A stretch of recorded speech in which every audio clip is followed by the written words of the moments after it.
எல்லா காலத்திலயும் மிகுந்த ஞானம் கொண்ட மனிதர் மிகப்பெரிய தவறுகளை செய்திருந்தா என்னாகும்? இது ராஜா சாலமோனின் கதை. அவருக்கு ஒப்பற்ற ஞானம், செல்வம், அதிகாரம் ஆகியவை கடவுளால் வழங்கப்பட்டன. ஆனா அவர் தன் பாதையை மெதுவாக இழந்தவரும் கூட. அவரது கதை உங்களை தூண்டும், அதே நேரத்துல எச்சரிக்கையும் அளிக்கும். His Kingdom Kidsக்கு மீண்டும் வரவேற்கிறோம். இன்று நாம் பழமையான இஸ்ரவேலுக்கு திரும்பி ஒரு மிகச் சிறப்பு வாய்ந்த அரசனை சந்திக்க போகிறோம். மகாராஜா தாவீது தொடர்ந்து அவரது மகன் சாலமோன் அடுத்த அரசனாக ஆனார்.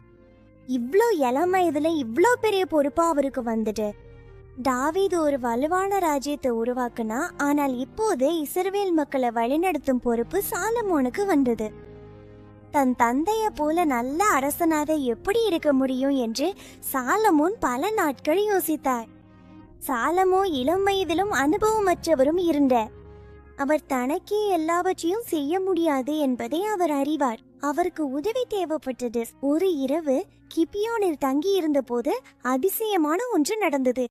சாலமோ ஆழ்ந்த தூக்கத்துல விழுந்தார். ஒரு கனவுல கடவுள் சாலமோனுக்கு தோன்றினார்.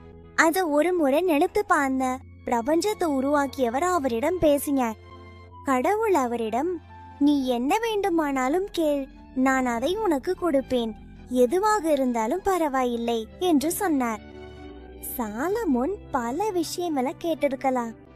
அவர் இன்னும் அதிகமான செல்வத்தையோ அதிகாரத்தையும் கேட்டிருக்கலாம்.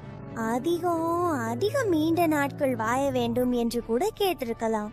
ஆனா சாலமோனுக்கு அந்த விஷயங்கள் வேண்டாம் என்று தோன்றியது. அதற்கு பதிலாக சாலமோன் தனது மக்களை பார்த்து, கர்த்தாவே, நான் ஒரு சிறிய குழந்தை போல இருக்கிறேன், எப்படி வழிநடத்த வேண்டும் என்று எனக்கு தெரியவில்லை என்று சொன்னார். அவர் ஒரு விஷயத்தை மட்டும் கேட்டார். உமது ஜனங்களை ஆளவும், நல்லதும் கெட்டதும் எது என்று வேறுபடுத்தவும் உமது ஊழியக்காரனுக்கு விவேகமான இருதயத்தை தாரும். சாலமோனுடைய இதயத்தை பார்த்து கடவுள் மிகவும் மகிழ்ந்தார். அவருக்கு சுயநலமோ எதுவும் இல்லை. அவர் மற்றவர்களுக்கு உதவ விரும்பினார். கடவுள் சொன்னார், நீ நீண்ட ஆயுளோ செல்வமோ கேட்காம ஞானத்தையே கேட்டதால் நீ கேட்டதை நான் செய்வேன். கடவுள் சாலமோனுக்கு முன்பு யாருக்கும் இல்லாத விதமாகவும் விரைவி யாருக்கும் இருக்காத விதமாகவும் ஞானமும் விவேகமான இருதயமும் அளித்தார். ஆனா அது மட்டும் அல்ல, அவர் கேட்டதல்லாத செல்வமும் மரியாதையும் வாழும் வரை சாலமோனுக்கு கடவுள் வழங்கினார். இஸ்ரவேல் ராஜ்யம் இப்போது அமைதியாக இருந்துங்க. சாலமோனின் ஞானமான தலைமையில அனைவரும் பாதுகாப்பாகவும் மகிழ்ச்சியாகவும் இருந்தாங்க. இப்போது பிள்ளைகளே, இங்கே நமக்கு ஒரு மிக முக்கியமான பாடம் இருக்கிறது.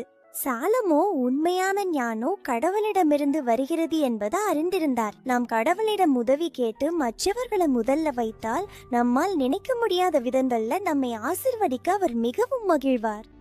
ஞானமாக இருப்பது என்றால் கடவுளை மகிழ்விக்கும் முடிவுகளை எடுத்து நம்மை சுற்றியுள்ளவர்களுக்கு உதவுவது என்பதே.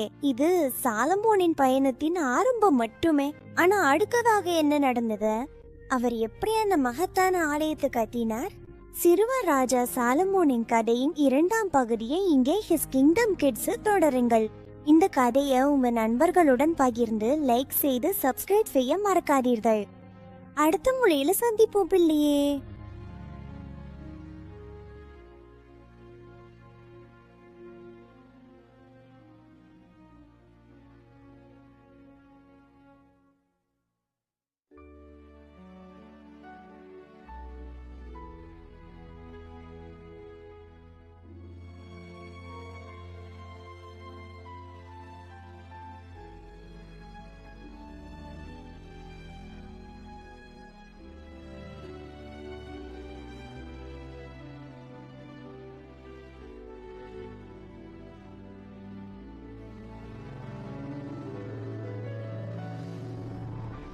அடவா உங்களை ஆசீர்வதிப்பாராக பிள்ளைகளை.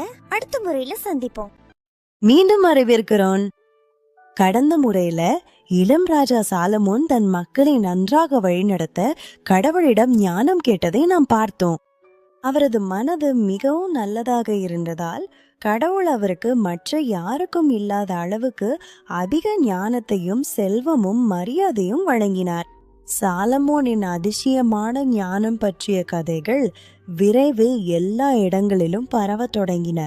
எல்லா இடங்களிலும் உள்ள மக்கள் அவரை சந்திக்க விரும்பினர். வணக்கம் பிரேலி. இன்று ஹிஸ் கிங்டம் கிட்ஸ்ல ராஜா சாலமோன் தீர்மானித்த மிக பிரபலமான வழக்குகளில் ஒன்றை நாம் பார்க்க போகிறோம். ஒரு வெயிலான கால அரசரின் நீதிமன்றம் உற்சாகத்தோடு குமுறியது. இரு பெண்கள் அரசரை சந்திக்க வந்திருந்தனர். இந்த 2 பெண்களும் ஒரே வீட்டுல வசித்தனர். அவர்கள் இருவருக்கும் ஒரே நேரத்துல குழந்தைகள் பிறந்தன. ஆனா இரவில் மிகவும் வருத்தமான ஒரு சம்பவம் நடந்தது. குழந்தைகள்ல ஒன்று இறந்து விட்டது. இப்போது 2 பெண்களும் உயிருடன் உள்ள குழந்தை தங்களுடையது என்று கூறினார்கள். உண்மை யாருக்கும் தெரியவில்லை. அங்கு எந்த சாட்சிகளும் ஐயா. ஒரு பெண்ணின் சொல் மற்றொரு பெண்ணின் சொல்லுக்கு எதிராக இருந்தது. முழு அறையும் அமைதியாகிவிட்டது.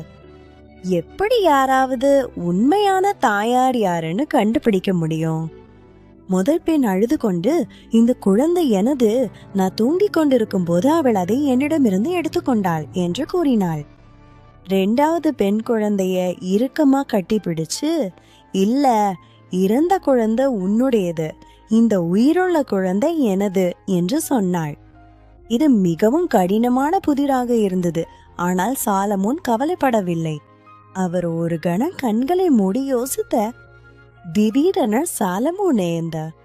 அவர் கூறிய யோசனை அறையில் இருந்த அனைவரையும் அதிர்ச்சி அடைய வைத்தது. சாலமோனு தனது காவலரிடம் ஒரு வாரம் கொண்டு வாருங்கள் என்று சொன்னார். அறையில் இருந்தவர்கள் ஆச்சரியத்துல மூச்சு இழுத்தவர். ஒருவேளை அரசருக்கு ஏன் ஒரு வாய் தேவைப்பட்டது? பின்னர் அவர் அதிர்ச்சி அளிக்கும் ஒரு கட்டளையை வழங்கினார். உயிருள்ள குழந்தையை 2ஆக வெட்டி பாதியை ஒரு பெண்ணுக்கும் மற்ற பாதியை இன்னொரு பெண்ணுக்கும் கொடுங்கள். முதல் பெண், அது நியாயம், எங்களுக்குள் யாருக்கும் அவனை கிடைக்காது, வெட்டி விடுங்கள் என்று சொன்னாள். ஆனா 2வது பெண் மனதை உருக்கும் அழுதையுடன் கத்தினாள். குழந்தை காயம் அடைவதை அவ சகிக்க முடியல. இல்ல, குழந்தைய அவளிடம் கொடுங்க, அவன் உயிரோடு இருக்கட்டும் என்று அவள் வேண்டினாள். குழந்தையின் உயிரை காப்பாற்ற அவ தன் குழந்தைய விட்டு கொடுக்கும் மனதுடன் இருந்தா. இதை கேட்ட சாலமோ சிரிச்சார். இப்போது அவர் என்ன செய்ய வேண்டும் என்று தெளிவாக அறிந்தார். அவரது சோதனை வெற்றிகரமா முடிச்சுக்கை. சாலமோன் அறிவித்தார், குழந்தைய கொல்ல வேண்டாம், அவனை காப்பாற்ற விரும்பிய பெண்ணிடம் அவனை கொடுங்க, அவள்தான் உண்மையான தாய். ஒரு உண்மையான தாய் தன் குழந்தை இறக்க அனுமதிக்க மாட்டாள் என்பதை சாலமோன் அறிவார். அவளுடைய அன்பே அவருக்கு தேவையான ஆதாரமாய் இருந்தது. இஸ்ரவேல் முழுவதும் இந்த தீர்ப்பை பற்றி கேட்டார்கள். அவர்கள் அதிசயத்துல மூழ்கினார்கள். அவரில் தேவனுடைய ஞானம் இருப்பதை அவர்கள் கண்டார்கள். அந்த நாள் யாரும் மறக்க முடியாத நாளா இருந்தது.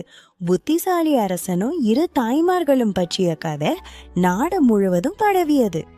தேவனுடைய ஞானம் சாலமோனுக்கு உண்மையை காண உதவியது. அது யாரோ ஒருவரின் உள்ளத்தின் ஆழத்தில் மறைந்திருந்தாலும் கூட. இப்போது பிள்ளைகளே, இந்த கதையிலிருந்து நாம் ஒரு பாடம் கற்றுக்கொள்வோம். சாலமோனின் ஞானம் தேவனிடமிருந்து கிடைத்த ஒரு சிறப்பு வரமாய் இருந்தது. உண்மையான தாய் எப்படி பாசம் இருக்க வேண்டும் என்பதை நமக்கு காட்டினார்.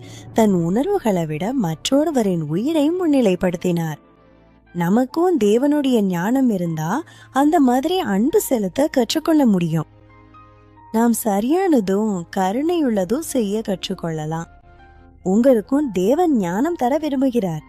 சாலமோன் கேட்டது போல நீங்க தேவனை கேட்டா போதும்.